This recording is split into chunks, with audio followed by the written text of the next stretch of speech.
Good health to you, fellow Ukrainians. Today there is a new stage of our diplomatic marathon. For more conversations with European leaders were held, President of the European Council, Prime Minister of Belgium, President of Estonia and Prime Minister of Ireland. I informed them about the situation on the battlefield, about the difficult situation in the Donetsk region, about the constant Russian attacks, and the fact that Russia does not count its people, does not spare the locals and does not stop before any criminal actions. This can, and must, be countered only by a new level of modern military equipment that Ukraine can receive from partners. I thank all the leaders who help us, for understanding that now is the time for new powerful decisions, for new powerful support. The free world has everything necessary to stop Russian aggression and bring the terrorist state to a historic defeat. And it is important not only for us. It is important for global democracy, for all those who value freedom. It is even more important now, when Russia is gathering forces for another escalation. Together with our partners, we must do. And we are doing everything to make it clear to Russia's masters that no escalation will help them. The defeat of the Russian aggression must remain unalterable, no matter whom and what Russia tries to throw into the battle.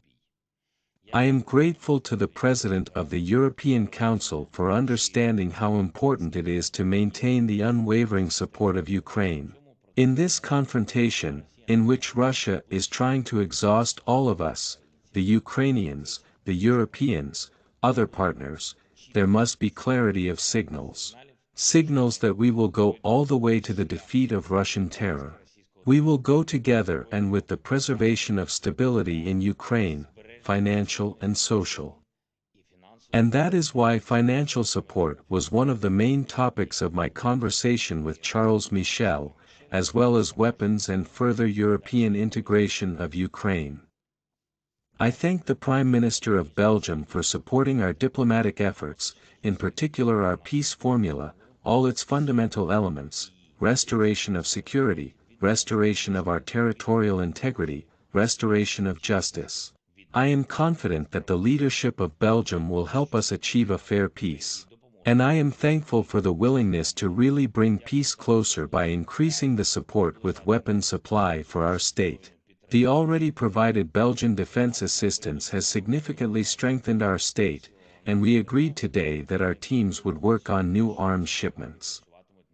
I am grateful to the President of Estonia and all Estonians for new decisions to strengthen our defense. We have also discussed with Mr. President our further steps in the European and Euro-Atlantic integration.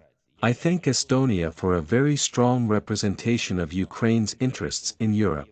Even when someone doubts, Estonia finds arguments to support Ukraine and to increase sanction pressure on Russia. I am grateful to the new Prime Minister of Ireland for the willingness to continue the course of Ireland's comprehensive support for Ukraine. We have agreed on a powerful energy support. And I thanked Ireland for freezing Russian assets. We will work together to ensure that these funds are used for the restoration of Ukraine. In general, since my visit to Washington, I have already held about 30 talks with leaders and representatives of partner states. And I literally feel every day how the world's determination to overcome Russian aggression is growing. I thank everyone who helps us defend Ukraine and freedom. I thank everyone who fights for independence. Today, I would like to pay special tribute to the warriors of the 46th Separate Airmobile Brigade for their bravery and steadfastness in the defense of Soledar. Thank you, warriors. I thank everyone who works to strengthen Ukraine. And one more thing.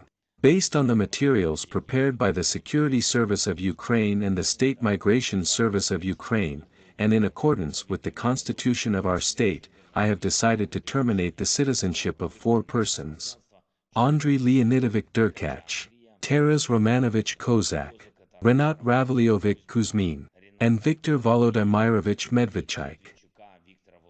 If people's elected representatives choose to serve not the people of Ukraine, but the murderers who came to Ukraine, our actions will be appropriate. And these are not the last such decisions. The services are working. Glory to Ukraine.